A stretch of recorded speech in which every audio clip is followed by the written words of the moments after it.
എല്ലാവർക്കും നമസ്കാരം. ഞാൻ അജിത്ത് പൂവോട്. സിനിമയിലേക്കുള്ള എൻട്രിയാണ് ഇനി നമുക്ക് അറിയേണ്ടത്. ഇപ്പോൾ നമ്മൾ നേരത്തെ പറഞ്ഞ പോലെ പല നാടകത്തിൽ അഭിനയിച്ചില്ല നടന്മാർ സിനിമയിലേക്ക് വന്നിട്ട് പോയിട്ടുള്ളതായിട്ട് നമുക്കറിയാം. പക്ഷേ അതിൽ പലർക്കും ആ നാടകത്തിൻ്റെ ആ ഒരു രീതിയിൽ നിന്ന് മാറാൻ വേണ്ടിയിട്ട് സാധിക്കാറില്ല. എന്നാൽ മാറിയിട്ടുള്ള ആൾക്കാരും എത്രയോ ഉണ്ട്.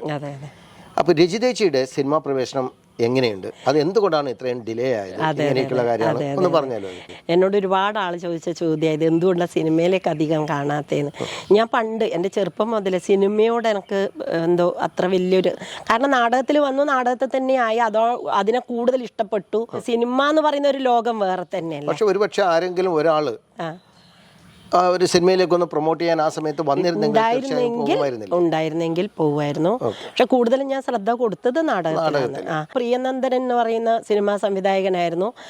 നമ്മളെ പയ്യന്നൂരുള്ള അന്നൂര് എന്ന് പറയുന്ന ഒരു ഇതിൽ നാടക വീട് എന്ന് പറഞ്ഞിട്ടൊരു കലാസമിതി ഉണ്ട്, ബാബു അന്നൂരിൻ്റെ. അതെ. ആ വീട്ടില് ആദ്യത്തെ നാടകം ചെയ്തത് പിന്നെ വൈക്കം മുഹമ്മദ് ബഷീറിന്റെ പ്രേമലേഖനായിരുന്നു. അത് സംവിധാനം ചെയ്യുന്നത് പ്രിയനന്ദൻ. അങ്ങനെയാണ് പ്രിയനുമായിട്ട് കൂടുതൽ നമ്മൾ അടുത്തത്. പിന്നെ ആ നാടകം കഴിഞ്ഞ് അത് കേരളത്തിൽ അങ്ങോളം ഇങ്ങോളം 130ഓളം വേദികളിൽ ആ നാടകം ചെയ്തിട്ടുണ്ട്. അത് കഴിഞ്ഞിട്ട് അടുത്തത് എൻ ശശിധരൻ മാഷിൻ്റെ അടുക്കളയായിരുന്നു. അതും പ്രിയൻ തന്നെയായിരുന്നു. മൂന്നാമത് ഈ നെയ്ത്തുകാരൻ എന്ന് പറയുന്ന ഒരു സ്ക്രിപ്റ്റ് എൻ ശശിധരൻ മാഷ് തയ്യാറാക്കി. അത് നമ്മൾ റിഹേഴ്സൽ തുടങ്ങി കുറച്ച് നാൾ റിഹേഴ്സൽ കഴിയുമ്പോഴാണ് പ്രിയന് ഇത് സിനിമയാക്കിയാലോ എന്നുള്ള ഒരു തോന്നല്. പിന്നെ അതിൻ്റെ ഒരു പണിപ്പുരയിലേക്ക് പോയത്. അപ്പോൾ പിന്നെ നാടകം അവിടെ നിർത്തി യാദൃച്ഛികമായിട്ട് പിന്നെ നാടകം അവിടെ നിർത്തിവെച്ചു. അത് സിനിമയാക്കാനുള്ള കാര്യങ്ങളിലേക്ക് നീങ്ങി. സിനിമ ഷൂട്ട് നടന്നുകൊണ്ടിരിക്കുമ്പോൾ പ്രിയന് നാടകക്കാരുമായിട്ട് ഒരു വല്ലാത്തൊരു ആത്മബന്ധമാണ്. അപ്പം കുറച്ച് നാടകക്കാരെ ആ സിനിമയിലേക്ക് പിന്നെ കൊണ്ടുവരണം എന്നുള്ളത് പ്രിയന്റെ വലിയൊരു ആഗ്രഹമായിരുന്നു. അങ്ങനെ എന്നെയും വിളിച്ചു. ജീവിതത്തിൽ ആദ്യമായിട്ട് ഒരു സിനിമ ക്യാമറേന്റെ മുന്നിൽ വരുന്നത് അങ്ങനെയാണ്. ചെറിയൊരു വേഷമായിരുന്നു അതിൽ. പക്ഷെ അതിലുള്ള ഏറ്റവും വലിയ ഭാഗ്യം എന്ന് പറയുന്നത് അതിൽ മെയിനായിട്ട് അഭിനയിച്ച സോനാ നായരായിരുന്നു. സോനാ നായർക്ക് കണ്ണൂർ ഭാഷയാണ്. ആ സിനിമ മൊത്തം കണ്ണൂർ ഭാഷയാണ്. അപ്പോൾ ഈ കണ്ണൂർ ഭാഷ അവർക്ക് അത്ര ഇത് കിട്ടിയില്ല. അതുകൊണ്ട് അവര് പെട്ടെന്ന് പ്രിയനുണ്ട് വിളിക്കുന്നത്, രജിതേച്ചി ഒന്ന് തിരുവനന്തപുരം ചിത്രാഞ്ജലി സ്റ്റുഡിയോയിലേക്ക് എത്തണം, നാളെ രാവിലെ തന്നെ എത്തണം, കുറച്ച് ഇത് ചെയ്യാനുണ്ട് എന്ന് പറഞ്ഞു. അങ്ങനെയാണ് നമ്മൾ അവിടെ പോകുന്നതും ആദ്യമായിട്ട് സിനിമയിൽ ഡബ്ബിങ്ങിന് വേണ്ടിയിട്ട് ഒരു സ്റ്റുഡിയോയിലേക്ക് കയറുന്നത്. എവിടെയും എൻ്റെ ഒരു ചെറിയൊരു ഭാഗ്യം ഉള്ളത് കൊണ്ട് തന്നെ ഒരു വിഷമവും ഇല്ലാണ്ട് ഡബ്ബിങ് പൂർത്തിയാക്കി. 2 മണിക്ക് കയറി 8 മണിയാകുമ്പോഴത്തേക്ക് ഒരു വലിയ സിനിമ പൂർത്തിയാക്കി. അന്ന് അവിടെയുള്ളവർ പറഞ്ഞു, നിങ്ങൾക്ക് ഇതിലൊരു കുറച്ച് ഇതുണ്ട്, അതുകൊണ്ട് താമസം ഇങ്ങോട്ടെല്ലാം മാറ്റിയാൽ നിങ്ങൾക്ക് ഒരുപാട് ചാൻസ് കിട്ടും എന്ന് പറഞ്ഞു. വടക്കോട്ടായതുകൊണ്ടാണ് അത് എന്നും നമ്മൾ കണ്ടിട്ടുള്ള ഒരു പ്രവണതയാണ്. തിരുവിതാംകൂർ കേന്ദ്രീകരിച്ചിട്ടായിരുന്നു ഏറ്റവും കൂടുതൽ സിനിമകൾ ഇറങ്ങിയത്. ഇപ്പോഴാണ്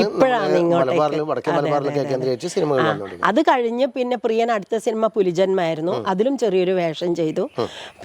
പിന്നെ അവിടുന്ന് അങ്ങോട്ട് രാമാനം, പേടിത്തൊണ്ടൻ, പിന്നെ പ്രിയന്റെ പാതിരാക്കാലം, അതിൽ നല്ലൊരു വേഷമായിരുന്നു. പക്ഷെ അത് അങ്ങനെ തിയേറ്ററിലേക്ക് വന്നിട്ടില്ല, ഫെസ്റ്റിവലിലേക്ക് പോവുക ചെയ്തത്. പിന്നെ മമ്മൂട്ടി സാറിന്റെ കൂടെ ഡബിൾസ് എന്ന് പറയുന്ന മമ്മൂട്ടിന്റെ കൂടെ മമ്മൂക്കേന്റെ കൂടെ ഒരു സീനിൽ അഭിനയിക്കാനുള്ള ഒരു ഭാഗം കിട്ടും. ഒറ്റ സീനേ ഉണ്ടായിരുന്നു, ഒരു ഉമ്മാവേഷം. ആയാലും അദ്ദേഹത്തിന്റെ കൂടെ ഇങ്ങനെ ചെയ്യാൻ പറ്റി.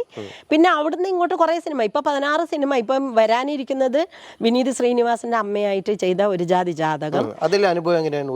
എന്റെ ദൈവമേ, അതിൽ പോയി എനിക്ക് ഞാൻ പറഞ്ഞില്ലേ, ഏതൊരു സിനിമയിലും ഇതുപോലെ പോകുമ്പോൾ നമുക്ക് ആദ്യം ഒരു ടെൻഷൻ ഉണ്ടാവും. വലിയ ആൾക്കാരുടെ ഇടയിൽ എങ്ങനെയായിരിക്കും അവര് നമ്മളോട് സമീപനം എന്തായിരിക്കും എന്നല്ല. പക്ഷെ വിനീതെല്ലാം പറയുന്നത് വളരെ, ഞാൻ പറയാം, ഒരു ജാടയില്ലാത്ത വളരെ നല്ലൊരു കുട്ടിയാണ് വിനീതിനെ കുറിച്ച്. അങ്ങനെ ഏറെ കേട്ടിട്ടുണ്ട്. നമ്മുടെ അടുത്ത സുഹൃത്താണല്ലോ ഇപ്പം ജാതകത്തിൽ തന്നെ അഭിനയിച്ചിട്ടാണ് നമ്മുടെ കൃഷ്ണൻ നമ്പ്യാർ. അതെ തീർച്ചയായിട്ടും നമ്മുടെ നല്ല ശരിക്കും ഞാനെല്ലാം ഞെട്ടിപ്പോയി. നമ്മൾ ഒപ്പര ഇരുന്ന് ഭക്ഷണമൊക്കെ കഴിച്ചിട്ടുണ്ട്. അങ്ങനെ ഒരു ജാടയില്ലാത്തൊരു കുട്ടിയാണ്. അപ്പൊ അതിൽ നല്ലൊരു വേഷമാണ്. അപ്പൊ ആ ഒരു സിനിമ വരാൻ ഞാനിങ്ങനെ കാത്തിരിക്കുകയാണ്. ഒരു ജാതി ജാതകം. അതെ അമ്മ വേഷം ഒരുപാട് ചെയ്യാനുള്ള വേഷമാണ്. പിന്നെ അതിനുശേഷം കിട്ടിയത് അൻപോട് കൺമണിയാണ്. അതിൽ അർജുൻ അശോകന്റെ ഫാമിലിയായിട്ട് അല്ലല്ല അതിന് പേര് കേൾക്കുമ്പോൾ അങ്ങനെ അതെ മാലാ പാർവതിയാണ് അർജുന്റെ പിന്നെ അമ്മയായിട്ട് ചെയ്യുന്നത്. അതിന്റെ തൊട്ടടുത്ത വീട്ടിലെ ഒരു മുസ്ലിം ഫാത്തിമ എന്ന് പറയുന്ന ഒരു കഥാപാത്രം, അങ്ങനെ ആ വീടുമായിട്ട് അടുത്ത് ബന്ധമുള്ള ഒരു കഥാപാത്രം. അല്ലല്ല അങ്ങനെ മുഴുനീളില്ല, എന്നാലും കുറച്ച് ഉണ്ട്, മോശമല്ലാത്തൊരു വേഷം തന്നെ. അതാണ് ഇപ്പൊ ഇനി വരാൻ, അത് വന്ന് കാണാനുള്ള ഒരു പ്രതീക്ഷയോടെ കാത്തിരിക്കുന്നത്. സിനിമയിലേക്ക് വന്നപ്പോൾ എന്ത് തോന്നുന്നു നാടകത്തെക്കാൾ? അയ്യോ, നാടകവും സിനിമയും തമ്മിൽ ഒരുപാട് വ്യത്യാസമുണ്ട്. കാരണം നമുക്കിപ്പം ഒരു സിനിമയിലേക്ക് പോയി ഒരുപാട് മടുപ്പാണ്. ഷൂട്ടിന്റെ സമയത്തൊക്കെ നമുക്ക് ഒരുപാട് മടുപ്പൊക്കെ അനുഭവപ്പെട്ടിട്ടുണ്ട്. നാടകം എന്ന് പറയുന്നത് നമ്മൾ റിഹേഴ്സൽ എടുത്ത് നമ്മൾ സ്റ്റേജിലേക്ക് കയറി കഴിഞ്ഞാൽ 2 മണിക്കൂർ 2.5 മണിക്കൂർ നമ്മൾ ആ കഥാപാത്രം തിമർത്താടുകയെന്ന്, അതിന്റെ പ്രതികരണം ഓൺ ദ സ്പോട്ടിൽ നമുക്ക് കിട്ടിയില്ലേ, അപ്പൊ തന്നെ കിട്ടുകയും ചെയ്യും. ഇപ്പോഴേ നമ്മൾ പ്രധാനപ്പെട്ട ഏതൊക്കെ നടീനടന്മാരോടൊപ്പം അഭിനയിച്ചിട്ടുണ്ട്? സംവിധായകരുടെ പേരും പറയാം. പ്രിയനന്ദനൻ, രാമായണം എന്ന് പറയുന്ന സിനിമ ചെയ്തത് MP സുകുമാരൻ സാറായിരുന്നു. നടന്മാര് വിനീത് ശ്രീനിവാസൻ, അർജുൻ അശോകൻ, പിന്നെ റാണി പത്മിനി എന്ന് പറയുന്ന സിനിമയിൽ ആഷിഖ് അബു ആയിരുന്നു സംവിധാനം ചെയ്തത്. അതിൽ റീമ കല്ലിങ്കലിന്റെ അമ്മയായിട്ട് ചെയ്തിട്ടുണ്ടായിരുന്നു. പിന്നെ ഈയിടെ സിനിമയിലൊക്കെ വളരെ മനോഹരമായിട്ട് അഭിനന്ദിക്കപ്പെട്ടിട്ടുള്ള നമ്മളെ കുഞ്ഞികൃഷ്ണൻ മാഷ് പിള്ളവരൊക്കെ അതെ അതെ അതെ അതെ ഈ ഒരു ജാതി ജാതകത്തിൽ കുഞ്ഞികൃഷ്ണൻ മാഷിന്റെ ഭാര്യയായിട്ടാണ്, വിനീതിന്റെ അച്ഛനും അമ്മയും. അതെ അതെ അങ്ങനെ നല്ലൊരു എനിക്കത് മുന്നിൽ സ്ക്രീനിൽ അതെ അതെ അതെ പ്രതീക്ഷയോടെ കാത്തിരിക്കുന്ന ഒരു സിനിമയാണ്. വേറെ എന്തൊക്കെ അവാർഡുകളും അവാർഡുകള് ഫസ്റ്റ് കിട്ടിയത് 1989 സംഗീത അക്കാദമി അവാർഡായിരുന്നു. പയ്യന്നൂർ വെച്ചിട്ട് നാടക മത്സരം ചെയ്തപ്പോൾ ഏറ്റവും നല്ല നടിക്കുള്ള അവാർഡ് കിട്ടി. പിന്നെ അതിനുശേഷം 2002 നമ്മൾ ആകാശവാണിയിൽ എപ്പോഴും നാടകോത്സവമാണ് നടക്കാറ്, പക്ഷെ ആ വർഷം നാടക മത്സരം നടത്തിയിട്ട് ഏറ്റവും നല്ല നടിക്കുള്ള അവാർഡ് കിട്ടി. പിന്നെ 2014 പിന്നെ മൂന്നാർ വെച്ചിട്ടുള്ള തപസ്യ പുരസ്കാരം കിട്ടി. പിന്നെ അതിനുശേഷം 2016 URF വേൾഡ് റെക്കോർഡ് കിട്ടുന്നത്. അത് കൽക്കത്തയിലുള്ള ആൾക്കാർ ഈ നാടകത്തെക്കുറിച്ച് അറിഞ്ഞ് അബൂബക്കറിന്റെ ഉമ്മ കേട്ടറിഞ്ഞ് അവർ കാണണം എന്ന് പറഞ്ഞു. അങ്ങനെ വേദി ഒരുക്കി. നമ്മുടെ നെരുവമ്പ്രം ജോളി ആർട്സ് ആയിരുന്നു ആ വേദി ഒരുക്കി തന്നത്. ആ വേദിയിൽ വെച്ചിട്ടായിരുന്നു URF വേൾഡ് റെക്കോർഡിന്റെ അത് തരുന്നത്. അതിനുശേഷമാണ് 2018-19 നമുക്ക് വനിതാരത്ന പുരസ്കാരം കിട്ടുന്നത് കേരള ഗവൺമെന്റിന്റെ. അതായിരുന്നു ഏറ്റവും വലിയ അവാർഡുകൾ. പിന്നെ അതിനുശേഷം ഇപ്പൊ 2023 സംഗീത അക്കാദമി സ്റ്റേറ്റ് അവാർഡ് കിട്ടുന്നത്. അതെ അതെ അതെ അങ്ങനെയൊക്കെ കിട്ടിയ എല്ലാ അവാർഡുകളും നല്ല അവാർഡുകളാണ്.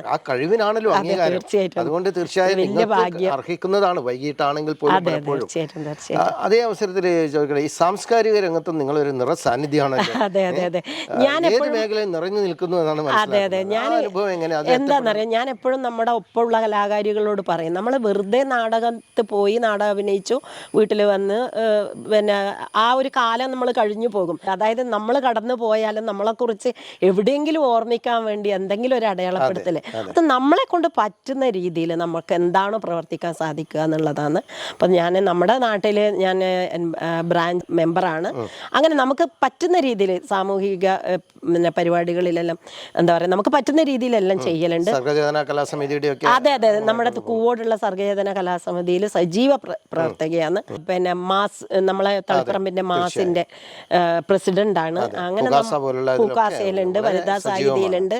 അങ്ങനെ നമുക്ക് എന്താണ് നമ്മളെ പറ്റുന്ന സമയത്ത് നമുക്ക് എന്താണോ ചെയ്യാൻ പറ്റുന്നതൊക്കെ ചെയ്ത് തീർക്കുക. കുടുംബം എൻ്റെ ഭർത്താവ് നേരത്തെ പറഞ്ഞു മധു വെങ്ങരയാണ്. അദ്ദേഹം 40-45 വർഷത്തോളം മ്യൂസിഷ്യനായിരുന്നു. എല്ലാ തോൽവാദ്യങ്ങളും വായിക്കും. KSEBയിൽ അസിസ്റ്റന്റ് എഞ്ചിനീയറായിട്ട് റിട്ടയർഡ് ചെയ്തു. പിന്നെ മക്കള് മിഥുൻ രാജ്, തില്ലാന, മോൻ്റെ ഭാര്യ സൂസൻ ഡേവിസ്, ഒരു ക്രിസ്ത്യൻ കുട്ടീനെയാണ് മോൻ കല്യാണം കഴിച്ചത്, മോള് കല്യാണം കഴിച്ചില്ല. അവർ 3 പേരും ബാംഗ്ലൂർ IT മേഖലയിൽ ജോലി ചെയ്തു. മക്കൾക്ക് ഈ കലാപരമായിട്ടുള്ള കഴിവുകൾ മോൻ പയ്യന്നൂർ കോളേജിലായിരുന്നു പഠിച്ചത്. അപ്പോൾ ഏറ്റവും നല്ല നടനായിട്ട് 2 വർഷം തെരഞ്ഞെടുത്തു. നല്ല അഭിനയിക്കാൻ ഭയങ്കര താല്പര്യമാണ്. പിന്നെ മാത്രമല്ല അവന് സ്വന്തമായിട്ടൊരു മ്യൂസിക് ബാൻഡ് ഉണ്ട്, TDT എന്ന് പറഞ്ഞിട്ട്. അതിലെ സിംഗറാണ്, മുൻസ് എന്നാണ് അറിയപ്പെടുന്നത്. അപ്പോൾ അവര് ഷോ ചെയ്യുന്നുണ്ട്, വേൾഡ് തലത്തിൽ അറിയപ്പെടുന്ന ബാൻഡാണ് അവരത്. മോള് നൃത്തമായിരുന്നു, ചെറുപ്പം മുതലേ നൃത്തത്തോടായിരുന്നു താല്പര്യം.